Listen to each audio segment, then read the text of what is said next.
Reginald Boulos, dans moment, en dedans prison, habillé avec un jumper couleur rouge sous lit, en dedans une cellule sans cabane la donne, avec plusieurs autres compatriotes.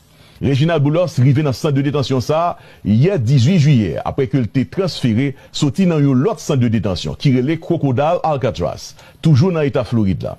Là, il était arrivé en dedans. Reginald Boulos demandé pour ne pas mettre le parmi tout prisonniers, parce que l'idi et n'a cité sous information. L'idi que le t'est parlé. Il te bail en pile information. Pral gen kouri, pral gen en pile l'autre monde k'ap vin joindre ni dans prison. Fin de citation. Toujours selon source information nous. Dossier Reginald Boulos nan joindre collaboration agence FBI là. Côté que nous joindre case number FBI dossier qui finit par 3 lettres ça yo. PAT. Accusation que retenu contre Boulos jusqu'à présent, yo en pile ak yon paquet. Là-dedans nous joindre accusation peut-être il était supporté gang en Haïti. Accusation assassinat contre président Jovenel Moïse, accusation corruption, accusation blanchiment l'argent, association malfecteur, ak plus toujours. Plusieurs plaintes qui ont été déposées contre Reginald Boulos fait partie de l'accusation ça yo. Toujours d'après source information nous, n'a cité, source information nous fait nous connaître que si on t'a déporté Reginald Boulos retourné en Haïti, c'est un cadeau que on t'a fait. Fin de citation. Tellement il y a une grosse accusation sous dol.